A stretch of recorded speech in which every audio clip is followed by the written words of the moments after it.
อ้าวยังไงครับ490M หรือเปล่าเนี่ยนะครับยิงครับบึ้มนี่ฮะ13,000นะครับดาเมจประมาณ13,000 12,000อยู่แบบนี้นะครับยิงบึ้มโอ้โหมันโดนจุดพีคๆนี่เราเจอที104ครับเป็นผู้เล่นอีก1คนนะเนี่ยครับมันขึ้นจุดแดงหมดเลยนะผมพยายามเล็งยิงในจุดที่เป้าเราจับเป็นสีเขียวนะครับแต่ยิงตรงไหนก็แดงครับนี่ครับโอ้โหขนาดยิงเข้าตีนตะขาบครับสวัสดีครับเพื่อนๆพบกันในเกม MWT Tank Battle กันอีก1 ครั้งนะครับผมซึ่งครั้งนี้ผมจะมารีวิวรถถังหลักอีกเช่นเคยนะครับก็เป็นรถถังที่อยู่ในกิจกรรมตอนนี้เลยนั่นก็คือเจ้ารถถัง M1A2D นะครับนะที่เพื่อนๆขอมาในคอมเมนต์นะครับจากคลิปที่แล้ววันนี้ก็มาทำให้กันอีกเช่นเคยนะเดี๋ยวเราไปดูส่วนประกอบและอุปกรณ์ต่างๆกันเลยครับว่าเจ้าคันนี้เป็นยังไงรูปลักษณ์ของมันเนี่ยบอกได้เลยว่าค่อนข้างเท่เลยนะแล้วก็ดูคล่องตัวมากๆเลยครับนะดูโดยรวมแล้วค่อนข้างเท่นะครับผมมองว่าค่อนข้างเท่เลยแหละติดอุปกรณ์ครบชุดเนี่ยดูเท่ดีนะครับเราไปดูในส่วนของอุปกรณ์กันเลยครับเมื่อ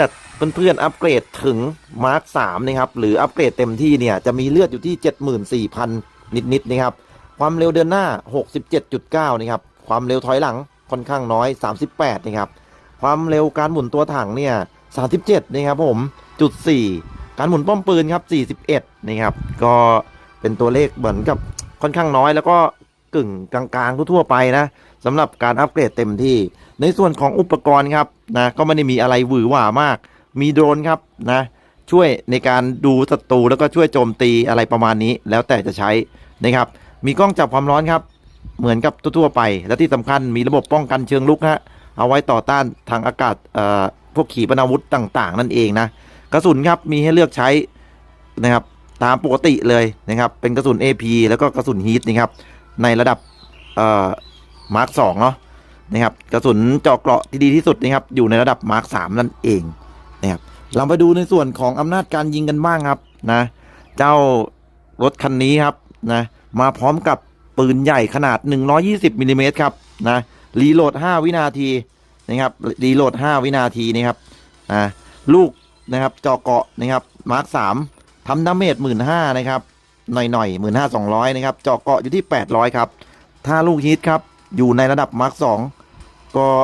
จะทำดาเมจได้ 16,000 เจาะเกาะ800นะครับก็เลือกใช้ให้เหมาะสมนะครับมาพร้อมปืนกลครับ 12.7 นะครับผมแล้วก็ปืนกล 7.62 อะไรประมาณนี้เลยนะครับในส่วนของเกราะครับนี่น่าสนใจครับคันนี้นะครับน่าสนใจมากๆนะครับด้านข้างครับมีเกราะปฏิกิริยาสีแดงนะครับ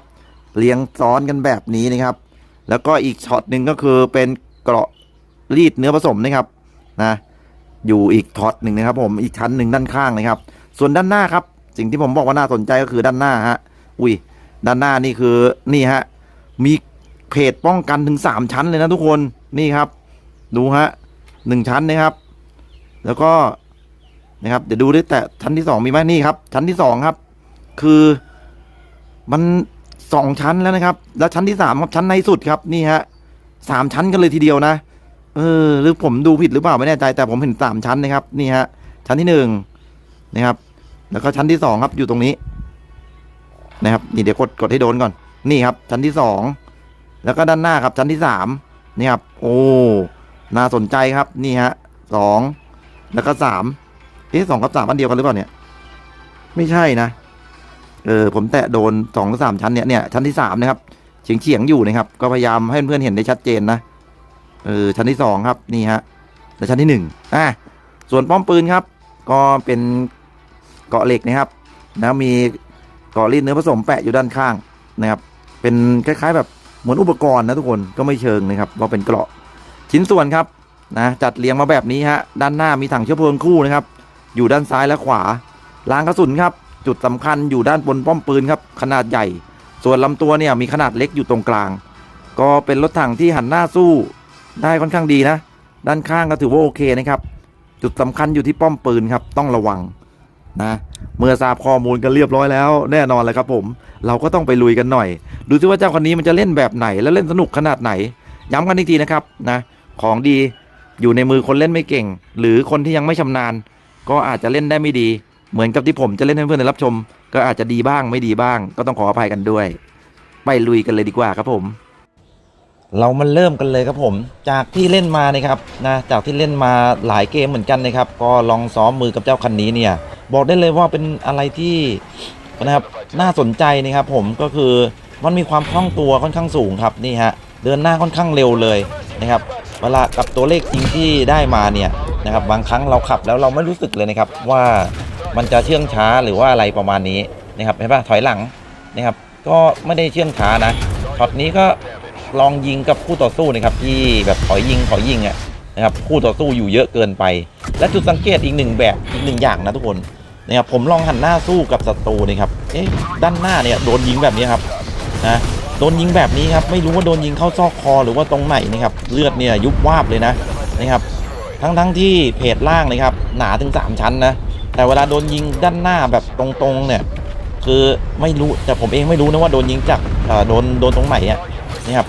ก็ทำให้เลือดเนี่ยหายวูบวาบไปเหมือนกันนะครับสำหรับเจ้าคันนี้เพราะฉะนั้นจะไปยืนสู้แบบสุ่ม4สุ่ม5นี่ไม่ได้เลยนะ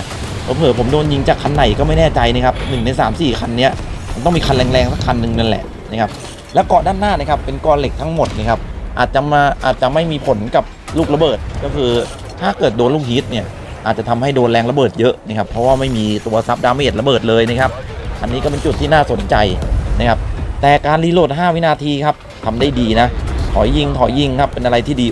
เจอกับเจ้าที104นะครับเรชั่นนะคันนี้นะครับผมเองก็จะยิงมันไม่ค่อยเข้านะเพราะผมยังไม่รู้จุดในการยิงเท่าไหร่ครับแต่ก็เน้นที่ตีนตะขาบไว้ก่อนไปลุยกันเลยฮะนะครับลักษณะการยืนสู้เมื่อกี้เลือดหายไปครึ่งหนึ่งนะครับเติมสำเร็จครับเนี่ยก็ลองวิ่งยิงกันดีกว่าครับว่าเป็นยังไงนี่ฮะมีความคล่องตัวที่ดีนะครับวิ่งยิงได้ค่อนข้างดีเลยรีโหลด5วินาทีส่วนดาเมจที่ทำได้ครับส่วนใหญ่ก็อยู่ที่ประมาณสัก 12,000 นะครับ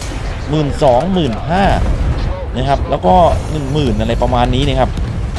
นี่ฮะถ้าโดนจุดสำคัญก็ 20,000 เหมือนกันนะอันนี้ยิงเข้าท้ายครับยังไงเปี้ยงเรียบร้อยครับเนี่ยนะครับเหมือนจะแอบบางนะครับเหมือนจะแอบบางนะครับเหมือนจะแอบบางอยู่นะโดนยิงที2ทีนะครับโดนยิงที2ทีเนี่ยรู้สึกว่าเลือดจะออกเห็นชัดๆเลยนะครับว่าโดนเยอะเนี่ยฮะดาเมจ 12,000 นะครับยิงเข้าไปครับอันนี้ผมเล่นกับผู้เล่นนะยิงเข้าซอกคอครับรีโหลด5วินาทีครับยิงรัวๆครับแบบนี้เลย ก็ถือว่าเป็นอะไรที่ดีมากแต่การรีโหลด5วินาทีเนี่ยไม่ได้หมายความว่าจะเป็นรถถังที่โหลดเร็วที่สุดนะครับเพราะว่ามีบางคันโหลด4 จุดกว่านะครับก็มีนะก็ต้องพิจารณากันด้วยแต่นี่ก็มารีวิวคันนี้ครับนี่เจอแล้วครับเจอเจ้าของแข่งแล้วทุกคนนี่ฮะรถเมตานะครับนะT104ครับนะถ้าผมจำไม่ผิดนะถ้าผมพูดผิดอย่างนั้นต้องขออภัยนะครับน่าจะใช่แหละผมลองยิงตรงกลางนะครับไม่เข้าคือรู้อยู่แล้วแหละนะครับว่ายิงตรงกลางเนี่ยไม่เข้าแน่ยิงด้านท้ายครับไม่ใช่ปัญหานะถ้าเรายิงท้ายเนี่ยเข้าอยู่แล้วนะครับบึ้มนี่ฮะถ้าเรายิงท้ายเนี่ยไม่ใช่ปัญหาคันนี้คนหรือบอทเนี่ยไม่แน่ใจแต่ยังไงก็ยิงไว้ก่อนแล้วครับเรียบร้อยครับดาเมจ 20,000 ครับยิงพร้อมกันกับเพื่อนที่อยู่ด้านข้างนะทำให้เจ้าT104นั้นแตกไปเลยครับนะก็ทำได้ดีฮะเรามาวิ่งลุยกันต่อครับคันนี้ถือว่าเล่นสนุกครับสำหรับคนที่ชอบความคล่องตัวนะครับผมแบบเนี้ยคนที่ขับเพื่อนๆที่ขับเก่งๆนะครับขับวนยิงเนี่ยน่าจะถูกใจคันนี้นะครับน่าจะถูกใจคันนี้ได้เลยแหละครับถ้าใครสุ่มมาได้นี่ก็ถือว่าเป็นรถที่เล่นสนุกนะครับนะดาเมจระดับกลางนะครับนี่ฮะนะครับระดับกลางๆทั่วไปครับอ้าวยังไงครับT90Mหรือเปล่าเนี่ยนะครับยิงครับบึ้มนี่ฮะ 13,000 นะครับดาเมจประมาณ 13,000-12,000 อยู่แบบนี้นะครับยิงบึ้มโอ้โหพอโดนจุดพีคๆนี่นะครับโดนจุดสำคัญเข้าไปนี่ก็เรียกดาเมจได้ถึง 20,000 นะครับก็เป็นรถที่น่าสนใจนะครับผมมองว่าน่าสนใจครับนะถอยเร็วเข้าเร็วออกเร็วนี่เราเจอT104ครับเป็นผู้เล่นอีก1 คนนะเนี่ยครับมันขึ้นจุดแดงหมดเลยนะผมพยายามเล็งยิงในจุดที่เป้าเราจับเป็นสีเขียวนะครับแต่ยิงตรงไหนก็แดงครับนี่ครับโอ้โหขนาดยิงเข้าตีนตะขาบครับยังยิงไม่เข้าเลยนะยิงด้านข้างเลยนี่ฮะมุมนี้ครับมุมด้านหน้าเฉียงนี่ยิงเข้าไปปุ๊บนี่เรียกดาเมจได้เนี่ยพอยิงเข้าตรงตีนตะขาบด้านข้างครับเหมือนติดเกราะนะครับเหมือนติดเกราะยิงใส่เข้าไปตรงมุมเดิมครับสวยฮะลองยิงซ้ำมุมเดิมอีกทีครับ ว่าได้ไหมเนี่ยยิงไม่เข้าครับเดี๋ยวยิงซ้ำมุมเดิมอีกทีครับมีจังหวะนี่ครับเน้นๆติดเกราะอีกแล้วทุกคนนี่ครับสงสัยต้องยิงให้ต่ำลงมาตรงตีนตะขาบไปเลยอะไรอย่างเงี้ยนี่นะครับยิงเข้าซอกตีนตะขาบครับคันนี้เนี่ยผมนานๆเจอทีนะเนี่ยพอยิงจุดเดิมอีกไม่เข้าอีกแล้วเอ้ยนี่แหละครับมันถึงทำให้ดูแล้วคันนี้แข็งมากนะยิงเข้ายากครับถ้าวิ่งมาแบบนี้ครับเดี๋ยวลองดูครับตรงซอกคอเลยครับบึ้มเรียบร้อยดาเมจเขาเหลือเลือดเขาเหลือน้อยด้วยนะครับยิงเข้าซอกคอไปเลยนะครับใครมีเทคนิคการยิงเจ้าที104ก็สามารถคอมเมนต์มาคุยมาบอกกันได้นะครับผมเองพยายามยิงเข้าซอกตีนตะขาบนะครับแล้วก็ซอกคอนะครับเมื่อสักครู่เนี่ยก็ลองยิงจุดต่างๆให้เพื่อนได้รับชมว่าโอ้โหทีเดียวแตกเลยครับสวยครับแบบนี้ก็เป็นรถที่เล่นสนุกนะครับผมถือว่าเป็นรถที่เล่นสนุกแล้วกันนะครับดาเมจไม่ได้รุนแรงอะไรมากมายนะครับความทนทานถือว่าอยู่ในระดับกลางค่อนดี